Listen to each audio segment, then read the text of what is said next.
sido considerado como a imagem da vida da Igreja. Não só a vida da Igreja, mas esta vida agitada por grandes tempestades de todo tipo. E a Igreja é assim como sempre viveu no meio destas tempestades, sem nunca ter naufragado. Se olhamos para a sua história, vamos ver como as heresias, os cismas, as perseguições, a corrupção dos costumes, as deserções, as apostasias foram relativamente frequentes. Fora e serão. Porque a Igreja está constituída por uma parte divina, Deus o seu fundador, Nosso Senhor, o Espírito Santo o que está a santificar a sua Igreja, mas está constituída também por homens. Esta parte tão miserável que também aparece na sua Igreja. Então, mas Jesus sempre deixou esta Igreja tão firmemente assentada que todo o inferno junto nunca jamais poderá derrubá-la. Então, eu aproveito esta ocasião simplesmente para resumir o que foi sempre o pensamento de Monsenhor Lefebvre diante desta tempestade que nós temos de viver, que já vivemos depois de 50 anos. Não que seja a única tempestade. Estava a ler nestes dias o que foi o grande cisma de Ocidente. Meu Deus! 40 anos com 2 papas na cristiandade. Os países divididos, uns excomungando os seus outros. E um concílio que tem lugar em Pisa destitui os dois e noma um terceiro papa. 3 papas tivemos num momento dado. E a situação durou 40 anos. 40 anos. E santos que defendiam um papa e santos que defendiam o antipapa. Santa Catalina de Siena e Santa Catalina de Suécia defendiam o papa que estava em Roma e São Vicente Ferrer a defender o antipapa. Então, vemos como a Igreja passou por grandes tempestades. A ideia hoje também é grande. Não podemos deixar de ver que 50 anos são muitos anos numa situação tão delicada como a que está a viver a Igreja. Mas qual era o pensamento do Sr. Lefebvre? Vou simplesmente seguir uma palestra que lhe deu num retiro sacerdotal de Semana Santa no ano 88 aos seus sacerdotes. Ano 88 foi o ano das consagrações episcopais. E ele dizia que houve, certamente, várias atitudes diante desta crise da Igreja. Uns cortaram definitivamente com Roma, considerando que em Roma não há nada, que já acabou. A situação, a postura dos que foram chamados sedevacantistas, solução tentadora, mas evidentemente simples. Porquê? Porque é simples no sentido em que, se não há nada em Roma, nós ficamos livres de toda a coerção e fazemos o que quisermos. E ele dizia que ele sempre achou que esta lógica era demasiado simples. A realidade não é tão simples. E dizia, o argumento daqueles que negam a existência do Papa colocaria a Igreja numa situação muito complicada. A visibilidade da Igreja é tão necessária para a sua existência que não parece que Deus pode omiti-la por dezenas de anos. Quem nos diria onde está o futuro Papa? Como poderia ser nomeado se não há cardeais? Nisso, dizemos, Sr. Lefebvre, há um certo espírito cismático. E a nossa fraternidade recusa-se a entrar nestes argumentos. Queremos permanecer unidos a Roma, o sucessor de São Pedro, e repudiar o seu liberalismo pela fidelidade aos seus antecessores. Então, primeira postura diante da crise, o sedevacantismo. Outros, pelo contrário, dizíamos o Sr. Lefebvre, queriam obedecer a Roma. Obedecer a Roma mantendo ao mesmo tempo a tradição. É uma posição muito inconfortável para todos aqueles que querem manter a missa e ao mesmo tempo legalidade com Roma. Muito inconfortável. Porquê? Porque Roma se opõe à tradição desde o concílio. Se opõe. Está oposta à tradição. E quer fazer desaparecer todo o vestígio da tradição. Isto é, se a fraternidade de São Pio X não existisse, Roma ficaria contente, tranquila, é livre. Mas tem um grau aí que não ajuda. É muito difícil querer, ao mesmo tempo, manter a tradição e querer obedecer a Roma. É uma situação ambígua e, em qualquer caso, vive-se na ambiguidade. E o próprio de todas as comunidades Ecclesia Dei. Viver na ambiguidade. Querer manter uma coisa e, ao mesmo tempo, que silêncio diante da crise da Igreja, porque senão Roma vai tirar-nos o privilégio que temos para manter a missa. É viver na ambiguidade. Havia então, diz-nos o Sr. Lefebvre, uma terceira posição que era desobedecer para obedecer.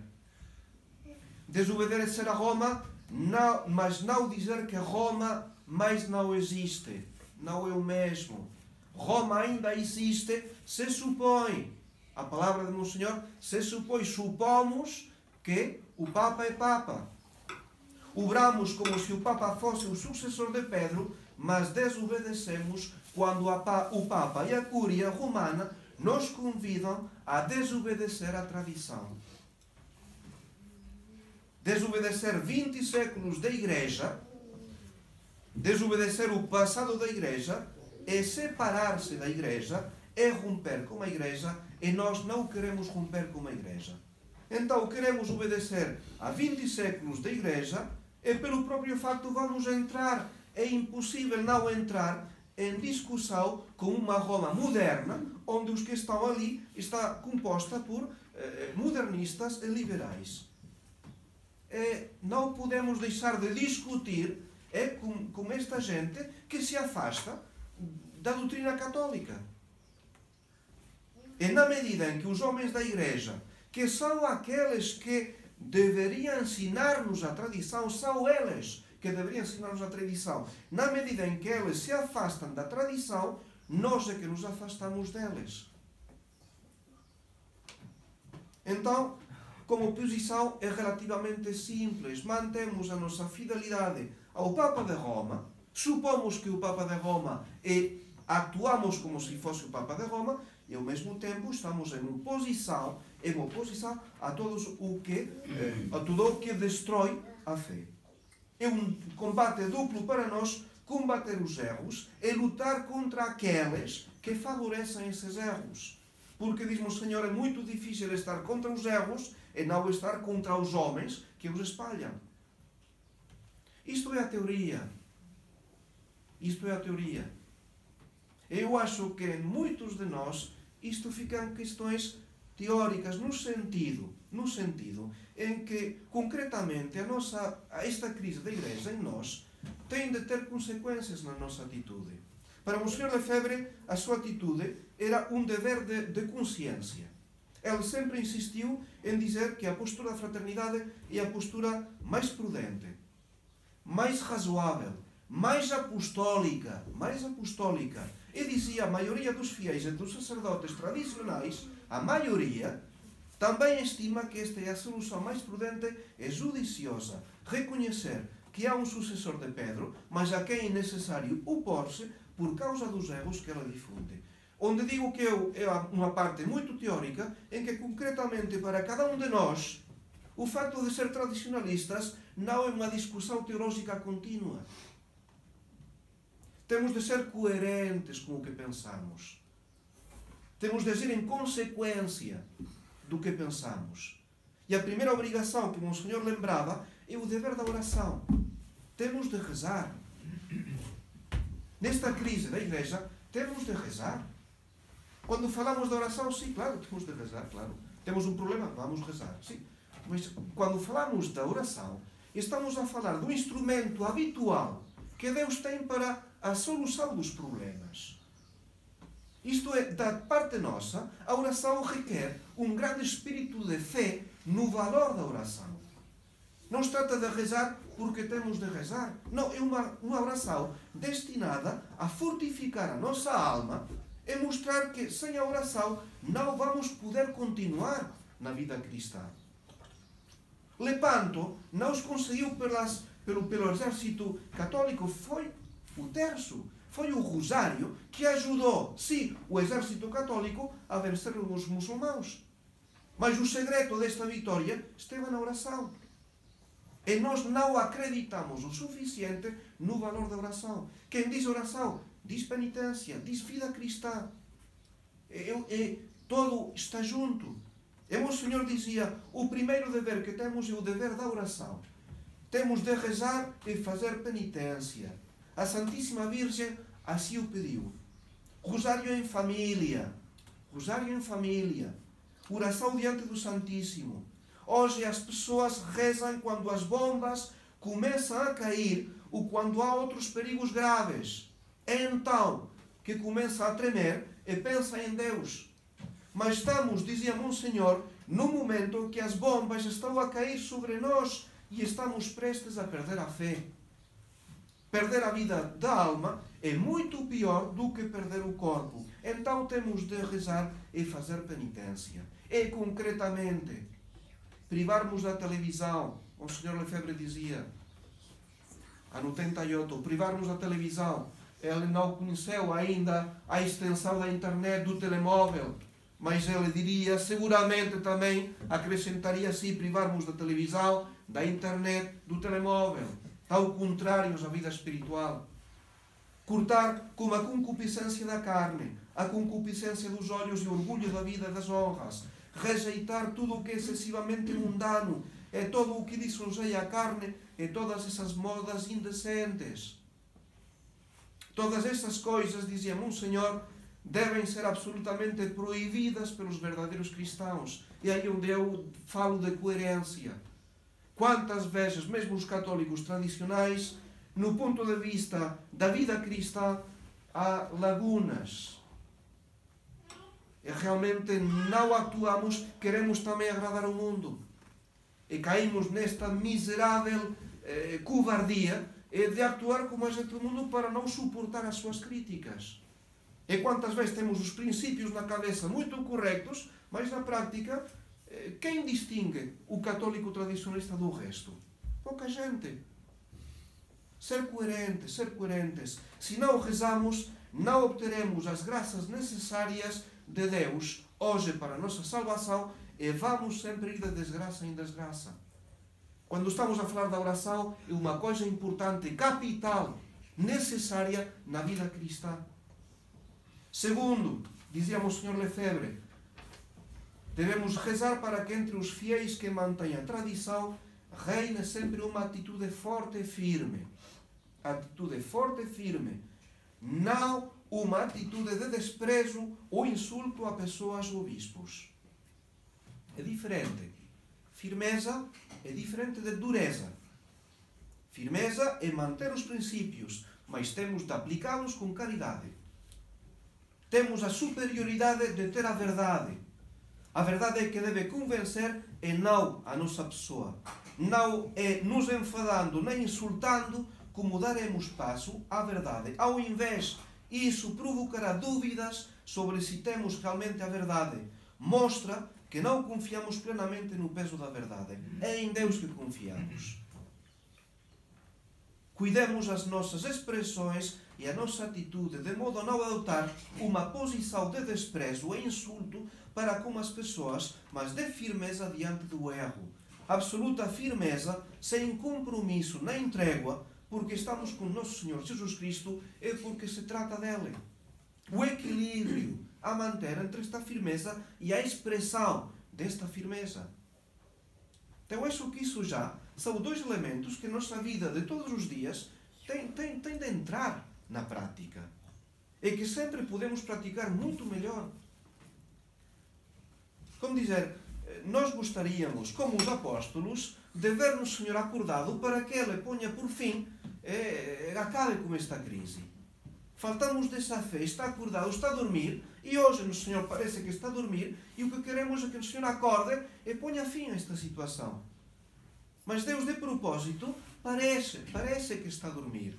Mas olha para a sua igreja, olha para os seus fiéis, está atento a cada um de nós. E quando Ele considerar, quando seja a sua hora, não a hora, a sua hora, então Ele vai levantar-se e vai pôr calma. Porque é uma promessa que por fim o meu coração imaculado triunfará. As promessas de Deus não ficam no ar. Terá um dia uma aplicação concreta em que veremos realizar-se estas palavras de Fátima. Mas, enquanto não chegar esta promessa, enquanto não chegar, então temos de aguentar. E se esta crise, Deus não queira, continuasse durante 50 anos mais, com confiança, nós não provocamos esta crise.